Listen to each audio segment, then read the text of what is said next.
Hello everyone, if you enjoy my channel, please support me with one like, one subscribe.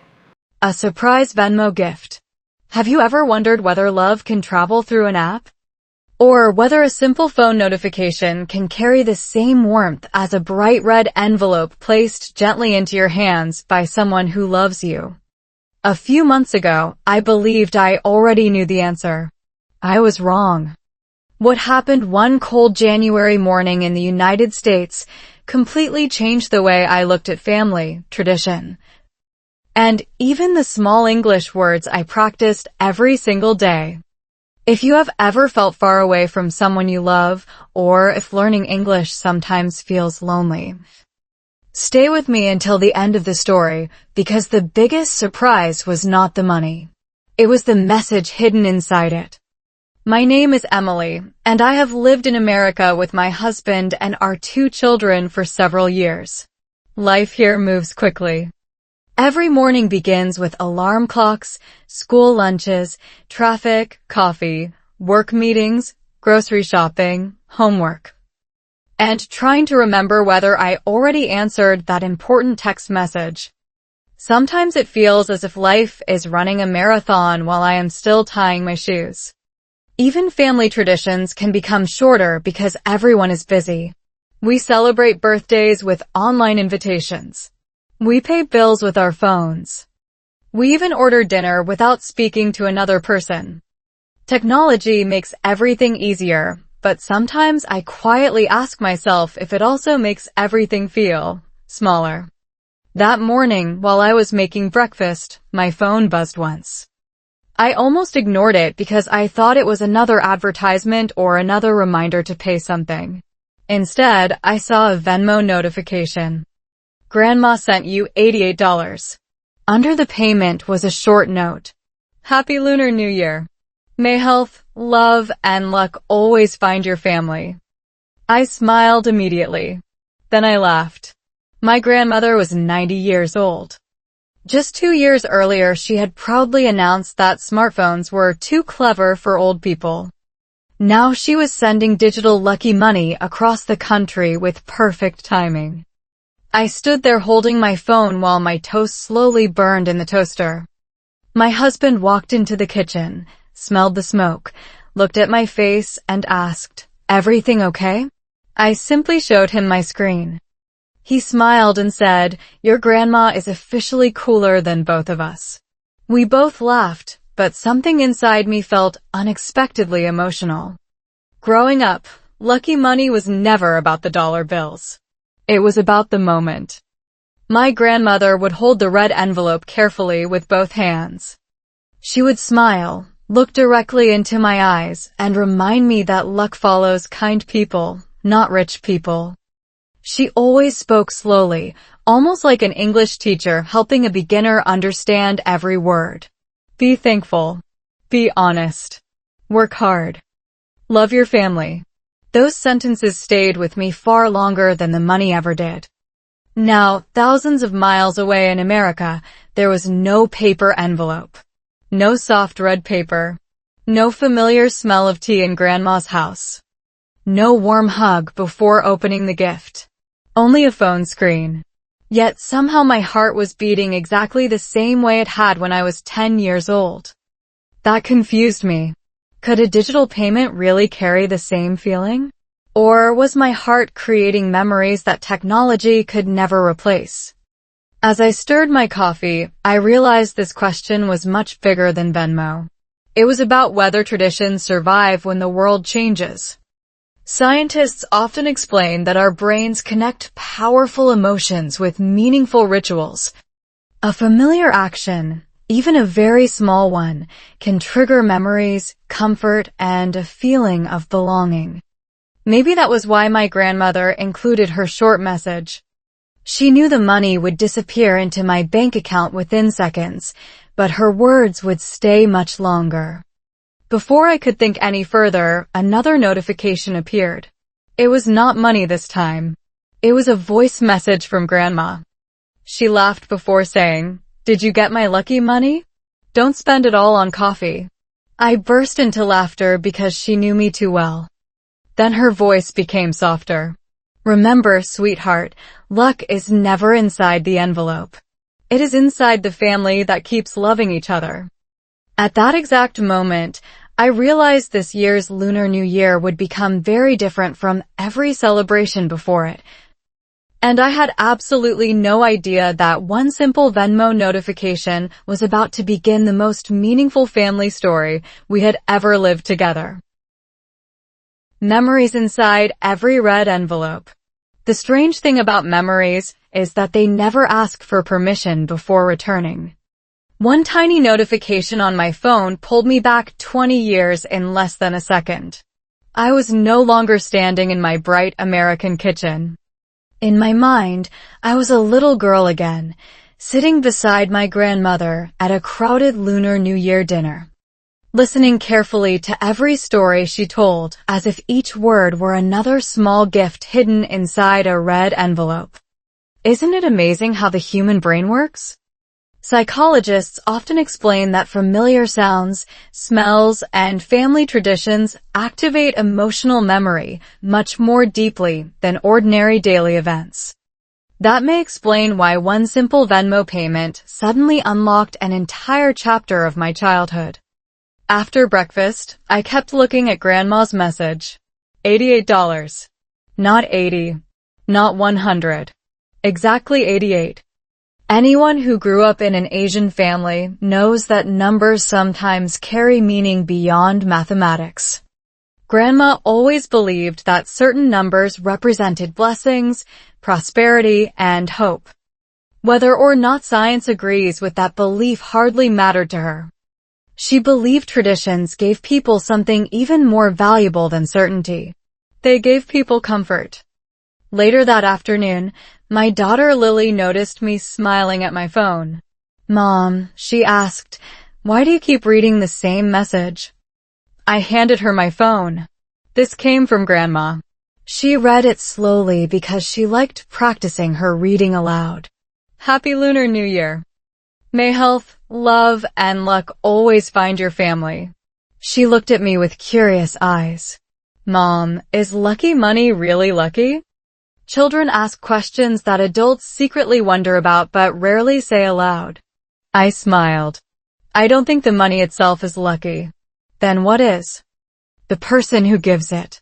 She thought about that answer for a moment. So, Grandma is the lucky part? I laughed. Exactly. Children often understand complicated ideas faster than adults because they are not busy making everything complicated. That evening, while preparing dinner, I remembered another New Year many years ago. I had just failed an important school exam. I felt embarrassed and disappointed. Everyone else seemed happy, but I wanted to hide. Grandma quietly walked into my room carrying a small red envelope. "I know you're sad," she whispered. "I don't deserve lucky money." She gently shook her head. Everyone deserves hope. Those 4 words stayed with me for decades. Everyone deserves hope. Years later, after moving to America, I would remember those words every time life became difficult.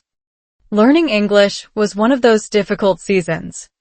Many people imagine that moving to the United States automatically means speaking beautiful English every day. Reality is much less glamorous. I misunderstood cashiers. I became nervous answering phone calls.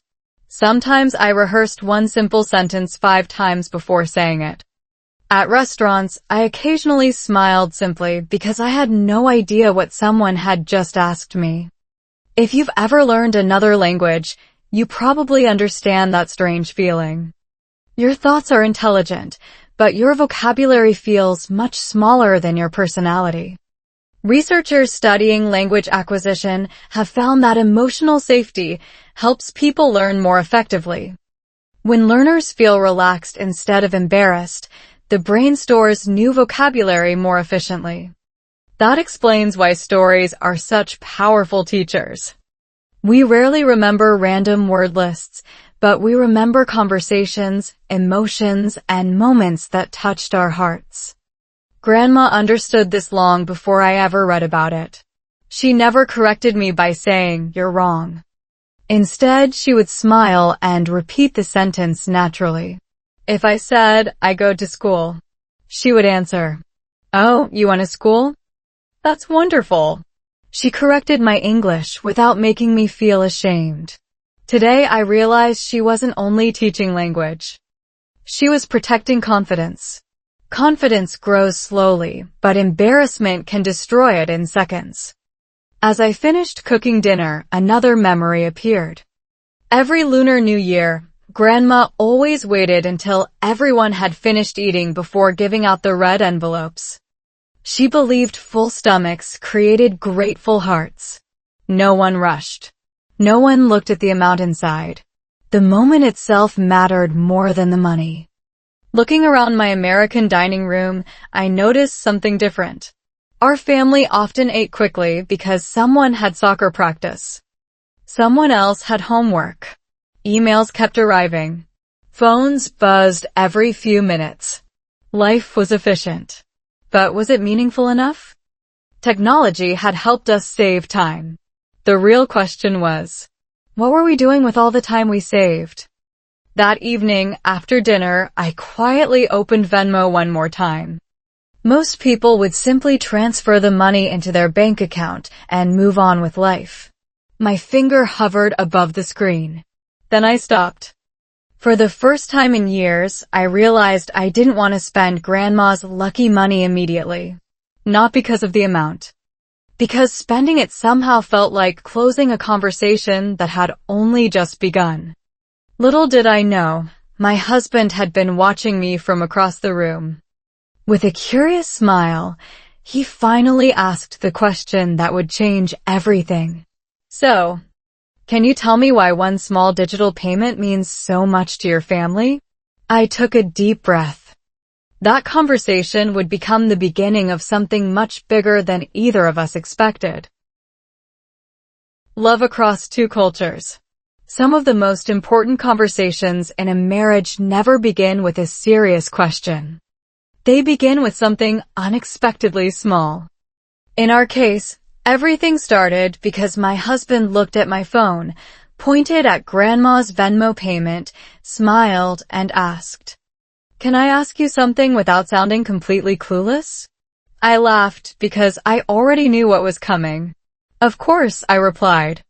He leaned against the kitchen counter, folded his arms, and said, "Why does $88 make you happier than the birthday gift I spent 3 weeks choosing?" We both laughed so hard that our son looked up from the living room and asked if he had missed a joke. "Maybe," my husband whispered dramatically. "Apparently I've been competing with Grandma this whole time." His playful comment made the room lighter, but it also opened the door to a conversation we had somehow never had, even after years of marriage. I poured 2 cups of tea while he sat quietly, waiting for my answer. "It isn't about the money," I finally said. "It's about the person, the memory, and everything the gift represents." He nodded slowly, but still looked puzzled. "So if Grandma had sent $1 instead of 88? I smiled. "I'd probably still cry." He blinked twice. "Okay. Now I definitely need the full explanation." That evening turned into one of my favorite nights since we moved to America. We weren't discussing politics, bills, or work schedules. We were talking about family traditions, childhood memories, and the invisible ways people show love. I told him how my grandmother never measured success by how much money someone earned. She believed success was having children who still wanted to come home for dinner, grandchildren who remembered family stories, and a marriage where people laughed together more often than they argued. My husband listened carefully before sharing something from his own childhood. "In my family," he said, "Christmas presents were exciting, but my dad always believed the best gift was spending the whole day together. He used to say that children rarely remember expensive presents forever, but they almost always remember who made them feel safe." His words surprised me because they sounded so much like Grandma's. Suddenly the differences between our cultures felt much smaller than I had imagined. Different holidays. different food, different traditions. Yet the same hope lived underneath all of them.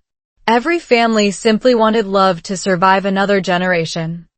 Researchers studying family relationships often explain that shared traditions strengthen emotional security, especially for children. It isn't the size of the celebration that matters most. It's the consistency. Small rituals repeated over many years quietly tell children, you belong here.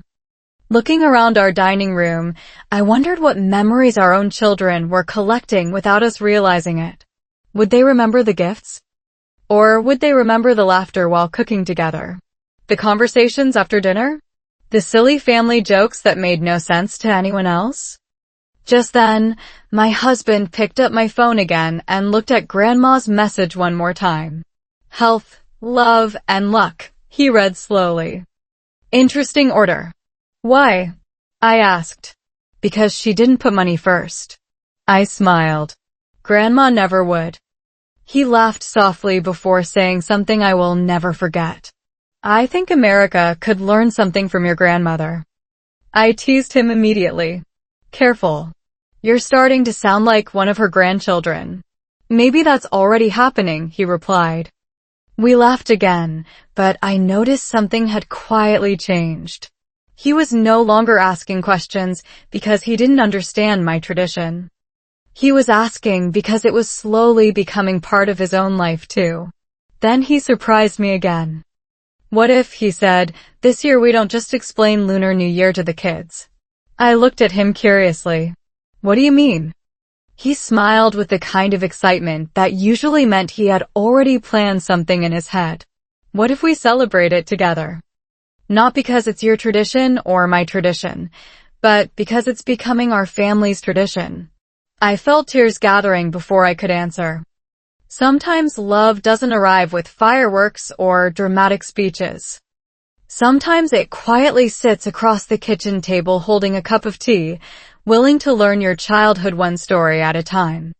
And at that very moment, I realized our children were about to experience a celebration unlike any we had ever created before.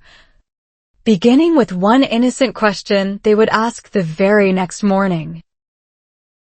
Our children ask the biggest question. Children have an incredible talent for asking the one question adults spend years avoiding. The very next morning, while sunlight filled our kitchen and pancakes were slowly turning golden on the stove, my 6-year-old son Ethan looked at my phone, pointed at Grandma's Venmo payment, and asked, Mom, if Grandma didn't hand you a red envelope, how does the luck get inside the phone? For a moment, nobody answered. My husband looked at me. I looked at him. Then we both laughed, not because the question was silly, but because it was surprisingly difficult. How do you explain tradition to children growing up in America, surrounded by smartphones, smartwatches, online banking, and digital everything? How do you explain that something invisible can still feel real? I picked Ethan up and sat him beside me. Do you remember when Grandma calls us every Sunday? I asked. He nodded. Does her hug come through the phone? He shook his head. No. Do you still feel that she loves you? Without thinking for even 1 second, he smiled. Yes. Then maybe love doesn't always need to travel with hugs. He stared at my phone again. So, the lucky money is carrying Grandma's love? I smiled. Exactly. My daughter Lily quietly joined the conversation. Can I send lucky money someday too? My husband answered before I could. Of course you can. Even when I become a grown-up, she asked. Especially then, he replied. Watching that simple conversation unfold felt strangely emotional. Only a day earlier, my husband had been learning about lucky money himself. Now he was helping teach our children. Family traditions, I realized, don't survive because someone writes them in a book. They survive because one generation patiently explains them to the next. Researchers who study family rituals often say that children develop stronger emotional resilience when they regularly participate in meaningful traditions. The tradition itself doesn't have to be ancient or expensive. What matters is the feeling of belonging. Children remember how family moments make them feel far longer than they remember the details. Looking around the breakfast table, I wondered what memories Ethan and Lily would carry into adulthood. Would they remember Venmo? Probably not. Technology changes quickly. 10 years from now, another payment app will probably replace today's favorites.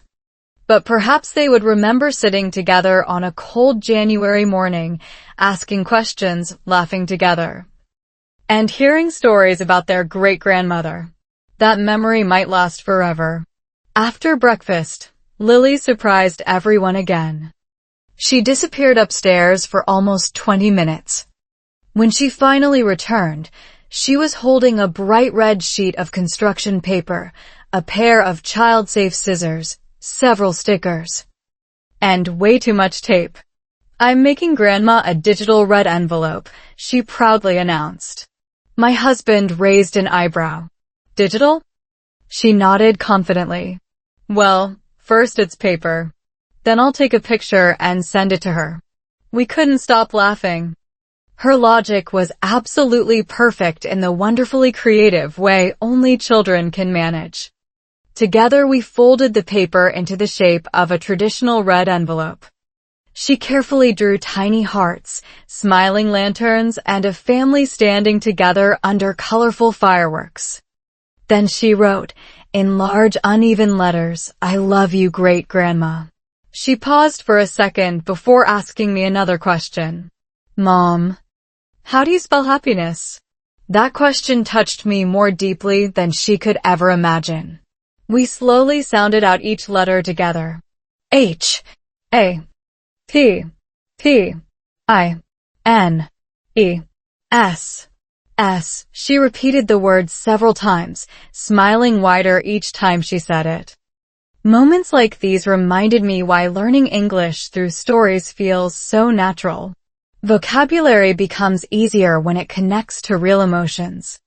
Scientists studying language acquisition have discovered that emotionally meaningful experiences strengthen memory far more effectively than isolated repetition.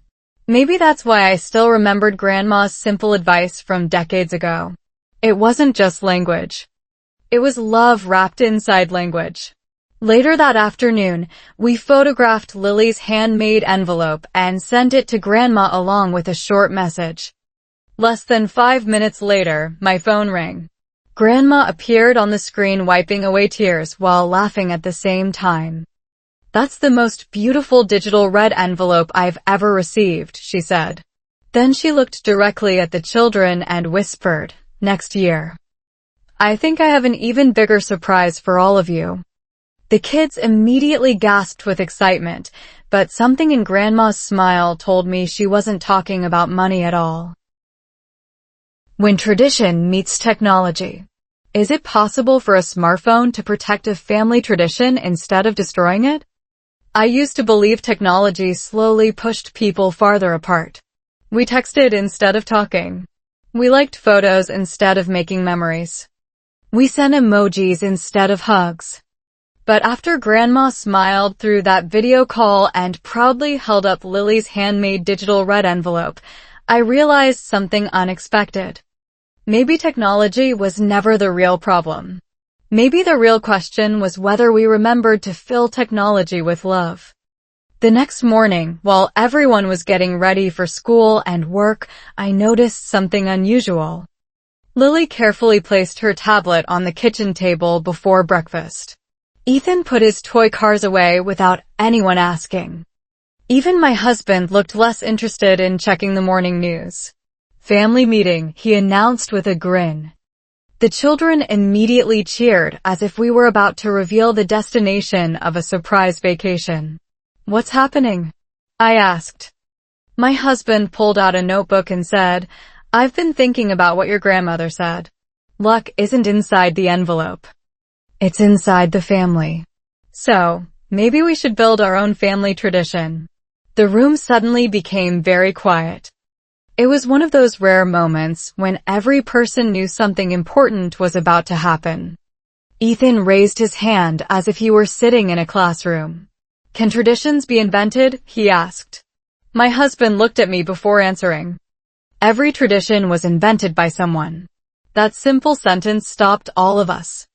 We often imagine traditions as ancient rules that magically appeared hundreds of years ago. But every beloved family custom had a beginning. Someone decided to bake a certain meal. Someone chose a special song. Someone started gathering everyone around one table. Over time, repetition transformed ordinary moments into treasured memories. Psychologists who study family behavior often explain that repeated positive rituals create emotional stability because our brains naturally associate familiar routines with safety and belonging. Children especially benefit from these experiences because predictable family moments help reduce stress while strengthening trust. Suddenly, Grandma's yearly lucky money made even more sense. It wasn't really about money at all. It was an emotional anchor. A reminder that no matter how busy life became, one day every year our family paused long enough to remember each other. Inspired by that thought, we began brainstorming ideas. Ethan wanted everyone to wear red socks during Lunar New Year because he believed socks deserved good luck too. Lily suggested writing one kind sentence to every family member before opening any gifts. My husband proposed turning off every phone for 1 hour during dinner. Everyone immediately looked at him in complete silence. "Too extreme?" he asked with a laugh. "Maybe just 30 minutes? We all burst into laughter. Even discussing the ideas made the house feel lighter. There was no pressure to create the perfect tradition. We were simply creating something that belonged to us. As the conversation continued, I remembered reading a fascinating study about gratitude. Researchers found that families who regularly express appreciation experience stronger emotional connections, lower stress levels, and higher overall happiness. Gratitude actually changes the way the brain processes relationships by helping people notice positive experiences more often than negative ones. Grandma had never read scientific journals, but somehow she had practiced gratitude her entire life. Every red envelope carried hope.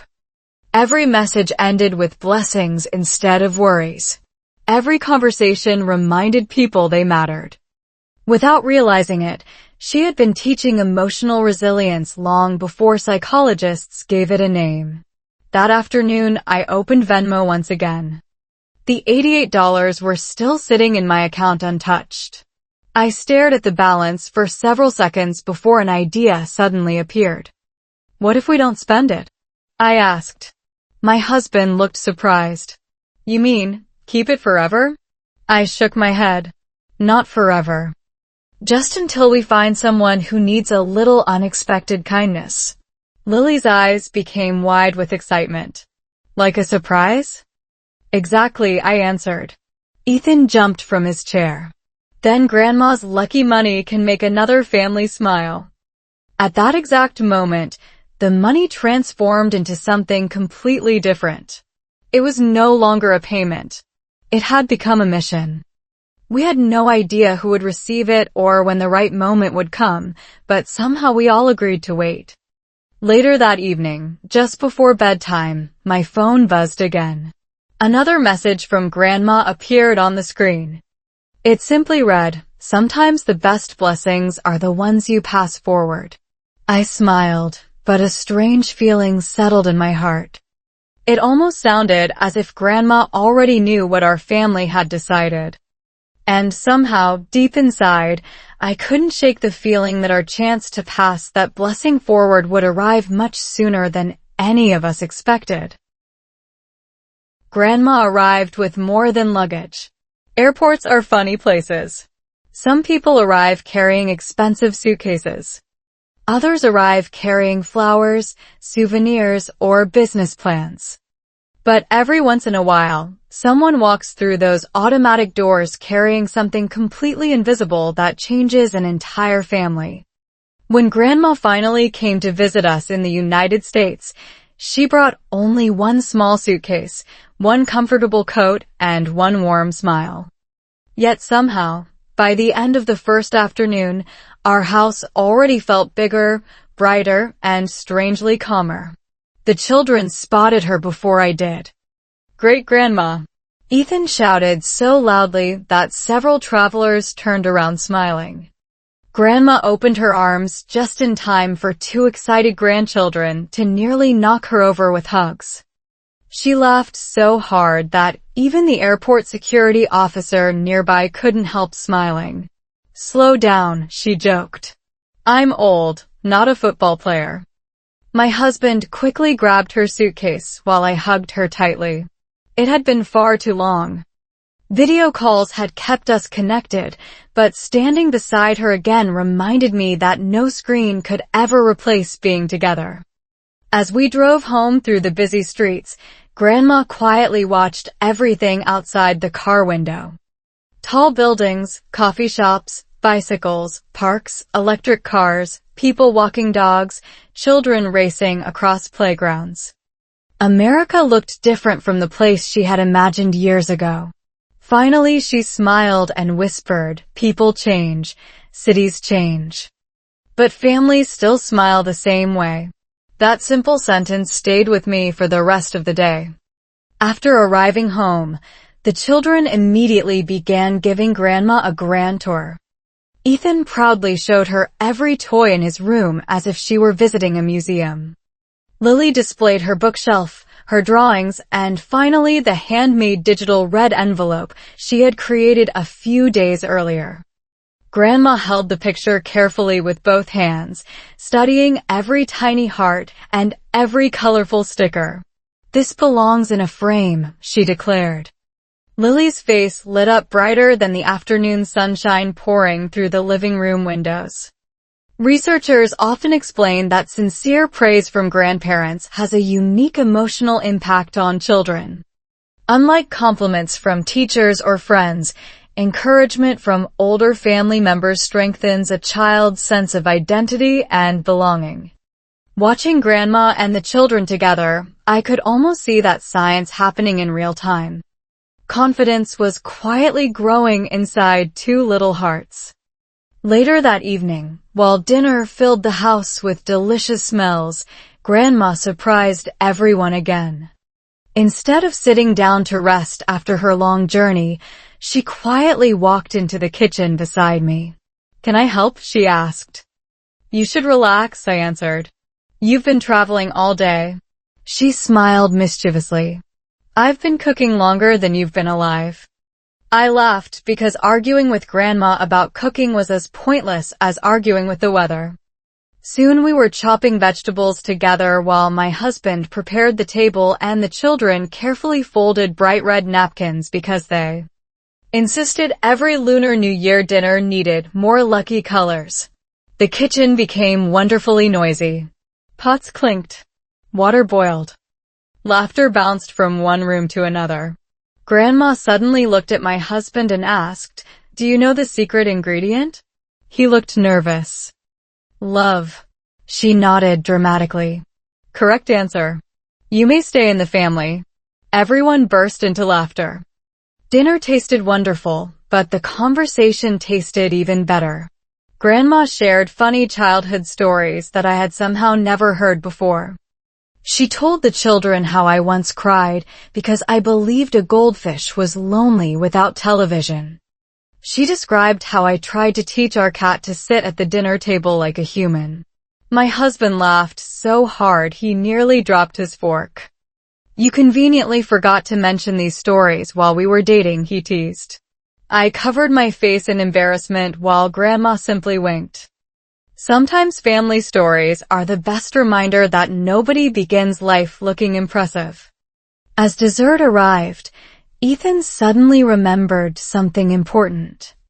"Great-grandma," he asked excitedly, "do you think lucky money works better if you give it in person instead of Venmo?" The entire table became quiet. Grandma looked thoughtfully at everyone before reaching across the table and gently holding Ethan's little hand. Lucky money, she said softly, works best when people remember why they are giving it. No one spoke for several seconds. Even the children seemed to understand that this answer was bigger than the question. Then Grandma slowly reached into her small handbag and placed a thin red envelope on the table. My heart skipped a beat. She smiled with the same mysterious expression she had worn during our video call and quietly said, "This one isn't for opening tonight. Tomorrow morning, after breakfast, our family will discover what real luck looks like." Suddenly, every person at the table forgot about dessert, because whatever was waiting inside that simple red envelope was clearly much more valuable than money. The red envelope was empty. The most unforgettable surprises are the ones that make everyone in the room stop breathing for just a second. The following morning, nobody cared much about pancakes or coffee. Even Ethan, who usually asked for breakfast before saying good morning, kept staring at the red envelope Grandma had placed in the center of the dining table the night before. It rested there quietly, simple and elegant, almost daring us to guess what was hidden inside. My husband joked that perhaps Grandma had secretly won the lottery. Lily guessed it contained another lucky message. I honestly expected another small gift or perhaps an old family photograph. Grandma simply smiled and said, "Open it together." I carefully lifted the envelope, feeling how surprisingly light it was. My fingers unfolded the bright red paper while everyone leaned closer. Then I looked inside. There was nothing. Absolutely nothing. Ethan frowned immediately. "It's empty." Lily looked confused. My husband checked the inside once more as if a folded dollar bill might somehow appear. Grandma watched our puzzled faces without saying a single word. Finally, Ethan whispered, "Great-grandma, did something fall out?" Grandma slowly shook her head. "No." "Then why is it empty?" he asked. She smiled gently before answering, "Because this year I wanted all of you to decide what belongs inside." Silence filled the room. It was not an awkward silence. It was the kind that arrives when a simple sentence quietly changes the way people think. I looked at the empty envelope again. Suddenly, it didn't seem empty anymore. It felt full of possibilities. Grandma continued speaking in her calm, patient voice. "When I was young, people believed the envelope carried luck. Later I realized something different. The envelope only reminds us to carry kindness, generosity, forgiveness, and hope ourselves. Without those things, even $1,000 is just paper. With those things, even an empty envelope becomes valuable." My husband slowly nodded. "So, we get to choose what our family's luck will be." Grandma smiled. "Exactly."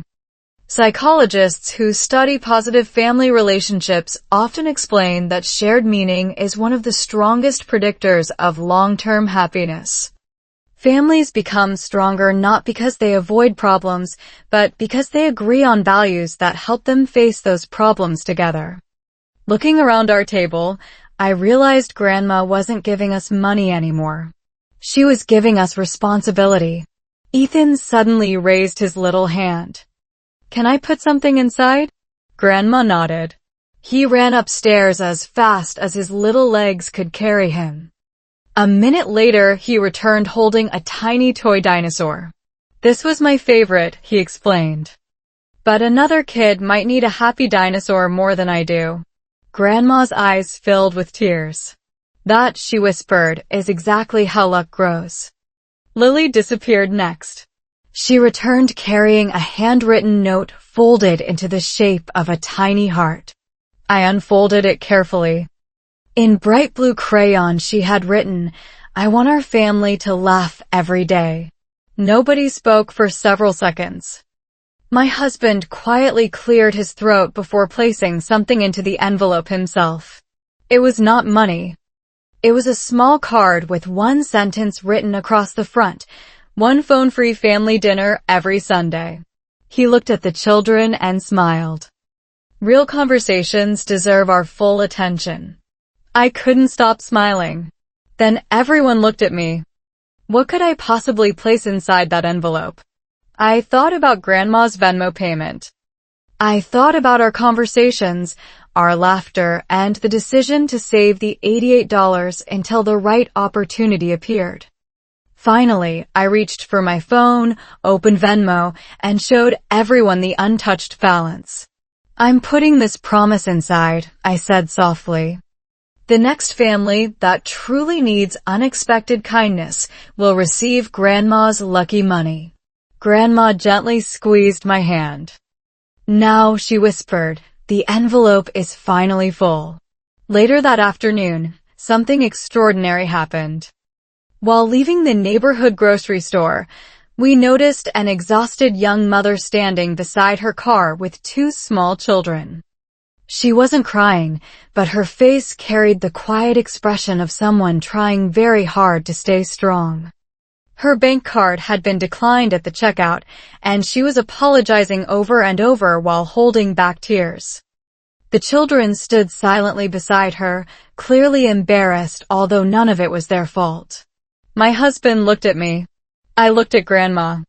Grandma didn't say a word. She simply smiled the same gentle smile she had worn all morning. Without needing to discuss it, I already knew exactly why the $88 had remained untouched all this time. The luck we chose to share. Some moments arrive so quietly that you almost miss them. There were no dramatic movie soundtracks playing in the grocery store. No crowd gathered around us. No one announced that something life-changing was about to happen.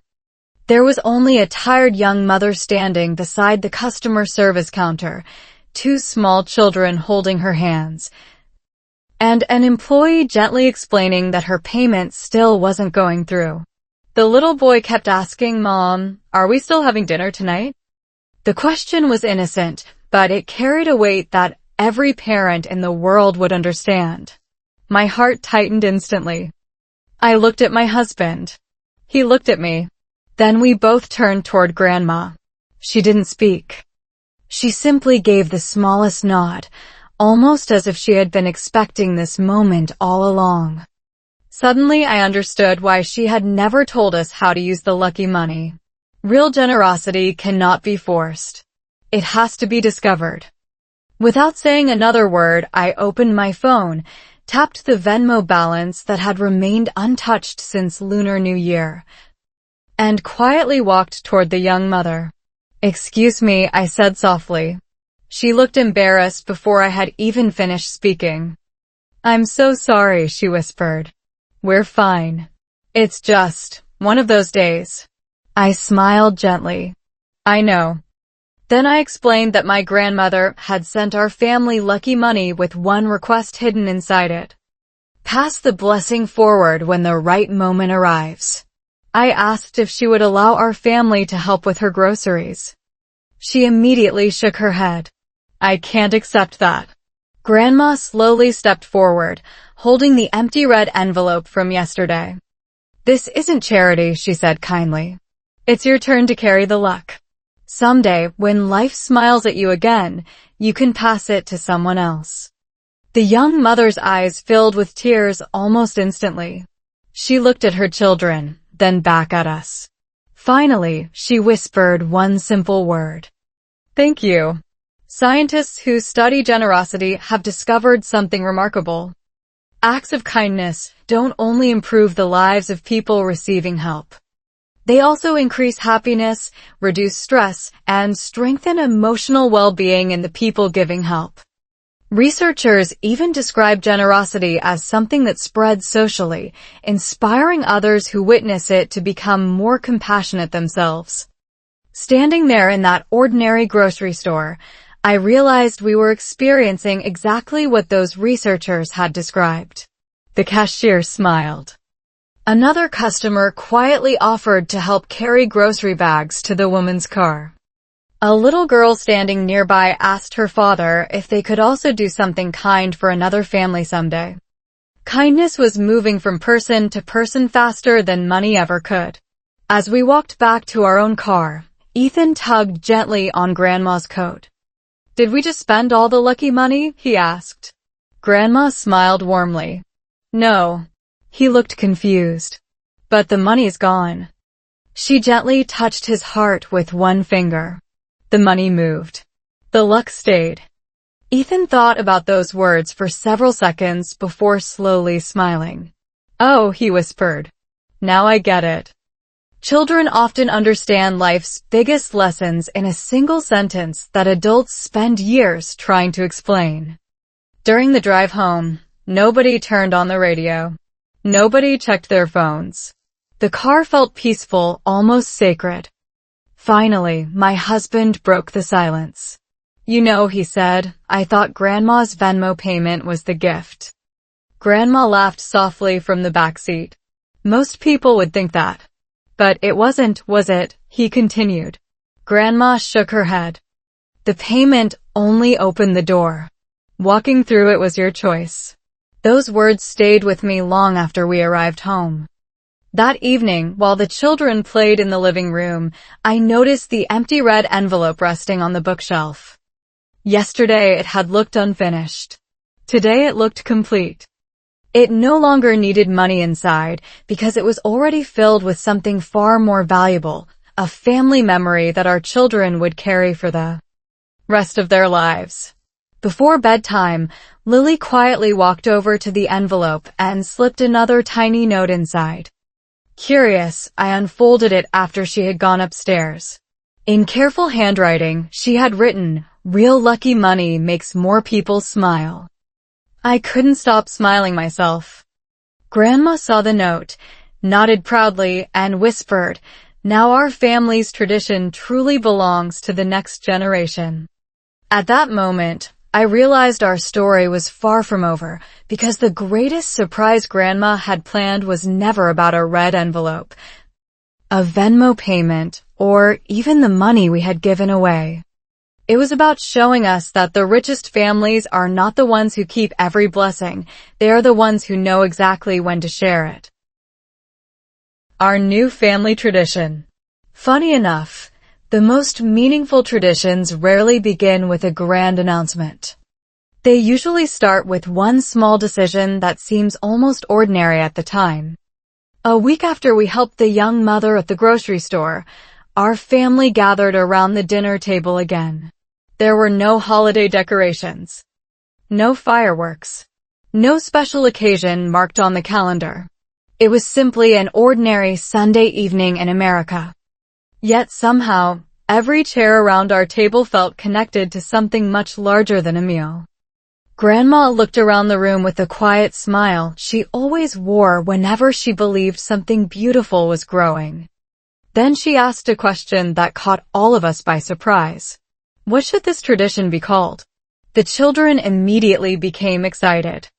Ethan suggested Lucky Money Day. Lily preferred Grandma's Smile Day. My husband laughed and jokingly proposed No Phones Allowed Day, earning dramatic groans from both children. Even Grandma laughed so hard that she needed to wipe away tears. "Perhaps," she said softly, "the name isn't the most important part." She looked toward the window where the evening sunlight painted golden colors across our backyard. "The important part is that one day your children will explain this tradition to their own children." Suddenly the room became wonderfully quiet. I imagined Ethan as a father someday. I imagined Lily sitting beside her own children, telling them about one winter when a simple Venmo payment changed the way our family understood generosity. That picture felt strangely real. Researchers who study family storytelling have found something fascinating. Children who regularly hear meaningful stories about their family history often develop greater emotional resilience, stronger self-confidence, and a deeper sense of belonging. The stories themselves become invisible bridges connecting one generation to another. Looking at Grandma, I realized she had been building those bridges her entire life without ever reading a psychology textbook. She simply loved telling stories. After dinner, Lily carried out a colorful notebook covered with tiny stars. "I have an idea," she announced proudly. "Every year, before Lunar New Year, everyone writes one promise inside." Grandma's eyes immediately lit up. "A family promise book," she whispered. "I like that very much." Ethan grabbed a crayon before anyone else could move. His promise took almost 10 minutes because he kept asking how to spell difficult words. Finally, he finished writing, "I will always help someone who feels sad." His handwriting leaned sideways across the page, and several letters faced the wrong direction, but nobody cared. It was perfect because it came from his heart. Lily carefully wrote, "I will make people laugh before I make them worry." My husband smiled thoughtfully before adding his own promise. "I will protect family time even when life becomes busy." Then everyone looked at me. Holding the pen suddenly felt surprisingly emotional. I thought about the frightened version of myself who had first moved to America, struggling with English, feeling homesick, wondering whether old traditions could survive inside a modern life. That woman would never have imagined sitting here years later, surrounded by laughter, watching two children create a brand new family tradition inspired by their great-grandmother. Slowly, I wrote my promise. "I will choose connection before convenience." Grandma read the sentence twice before gently squeezing my hand. "That," she said quietly, "is one of the hardest promises in today's world." She was right. Technology saves time, but relationships require time. Video calls help families stay connected across continents, yet nothing replaces listening carefully to someone sitting beside you. Scientists studying happiness consistently report that close relationships remain one of the strongest predictors of long-term well-being. Surprisingly, income, possessions, and even career success rarely provide the same lasting emotional satisfaction as supportive family bonds. Grandma had never quoted scientific research, yet somehow she had spent 90 years living exactly that principle. Before bedtime, we placed the empty red envelope beside the family promise book on a shelf in the living room. It looked beautiful there, not because it was expensive, but because everyone in the house knew what it represented. It had become more than a holiday decoration. It had become a reminder that every family has the opportunity to create kindness instead of simply waiting for happiness to arrive. Just as we were about to turn off the lights, Grandma quietly reached into her pocket and handed me a small folded piece of paper. "Don't open it until tomorrow morning," she whispered with a playful smile. My husband laughed. "Another mystery?" Grandma winked. "The best stories always leave one more page waiting." I slipped the note into my pocket, completely unaware that the few words written inside would become the most unforgettable lesson Grandma would ever leave our family, and the perfect ending to a journey that had begun with one unexpected Venmo notification. Love never becomes digital. The next morning, I woke up earlier than everyone else. The house was completely quiet except for the gentle sound of the coffee maker and the soft winter wind brushing against the windows. For a few peaceful minutes, I simply stood in the kitchen looking at the empty red envelope resting beside our family promise book. Just a week earlier, it had seemed like an ordinary piece of paper. Now it felt like the heart of our home. Then I remembered the folded note Grandma had slipped into my hand the night before. I slowly opened it, expecting another short message or perhaps one final piece of advice. Instead, I found only one sentence written in Grandma's familiar handwriting. "If this tradition continues after I'm gone, then I never really left." I read the sentence once, then again. Before I realized it, tears quietly filled my eyes. At that exact moment, Grandma walked into the kitchen carrying her favorite mug. She looked at me, smiled gently, and asked, "You opened it already?" I nodded, unable to speak for several seconds. She placed her hand over mine and laughed softly. "Oh dear," she said, "I wasn't trying to make you cry before breakfast." I laughed through my tears. "You always know exactly what to write." Grandma shrugged playfully. "No, I just write what love sounds like." That sentence stayed with me more deeply than she could ever imagine. We often spend our lives searching for perfect words, yet sometimes the simplest sentences become the ones we remember forever. Researchers who study memory have discovered that emotionally meaningful experiences are stored more strongly than ordinary events.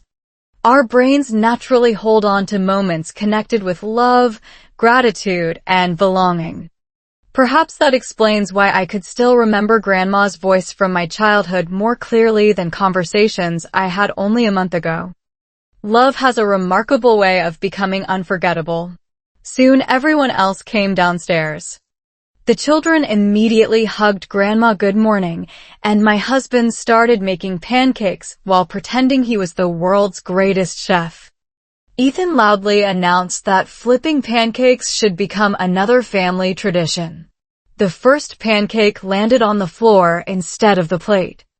Everyone burst into laughter, including Grandma, who declared, "Perfect. Now it's officially a real tradition because something went wrong." Somehow, that made the morning even better. Perfection had never been the goal. Being together was. After breakfast, Grandma gathered all of us in the living room one last time before leaving for the airport. She looked at each of us carefully, almost as if she wanted to memorize every smile. Then she pointed toward the empty red envelope and the promise book sitting side by side on the shelf. "Those belong to your family now," she said. "Don't protect them like treasures. Use them. Fill them. Share them. Let them grow." Lily asked quietly, "Will you send lucky money next year too?" Grandma smiled with a little sparkle in her eyes. "Maybe," Ethan quickly added, "through Venmo?" Grandma laughed so hard she almost dropped her coat. "Maybe Venmo, maybe something newer. Technology will keep changing faster than I can learn it." Then her smile became wonderfully gentle. "But love doesn't need updates." Even my husband, who usually joked through emotional moments, became completely quiet. During the drive to the airport, none of us felt sad in the usual way. Instead, we felt grateful. Gratitude, psychologists explain, changes the brain's focus from what is ending to what continues. That was exactly how the morning felt. Grandma wasn't leaving us with an ending. She was leaving us with a beginning. At the departure gate, she hugged every one of us tightly. Before walking away, she turned around one final time and called out, "Remember, luck grows only when you give it away." The children waved until they could no longer see her. On the drive home, Ethan suddenly spoke from the back seat. "Mom?" "Yes?" "Can we help another family next year too?" I smiled into the rearview mirror. "Absolutely." Lily leaned forward and added, "And the year after that." "Yes." My husband reached over and gently squeezed my hand. "Looks like our tradition already has a future." Looking out the car window, I realized something beautiful. A simple Venmo notification had become laughter around our dinner table. A digital payment had become real generosity. An empty red envelope had become full of purpose. Most importantly, our children had learned that kindness is never measured by dollars, but by the willingness to share hope. Technology may change the way we send gifts. It may replace paper with screens and envelopes with apps. But it will never replace a caring heart, a loving family, or the quiet decision to make someone else's day brighter. Those things will always remain beautifully human. And if you are listening to this story while practicing your English today, perhaps remember this one simple sentence. The greatest gift is never the money you receive, it is the love you choose to pass on. That is a lesson no app will ever be able to improve.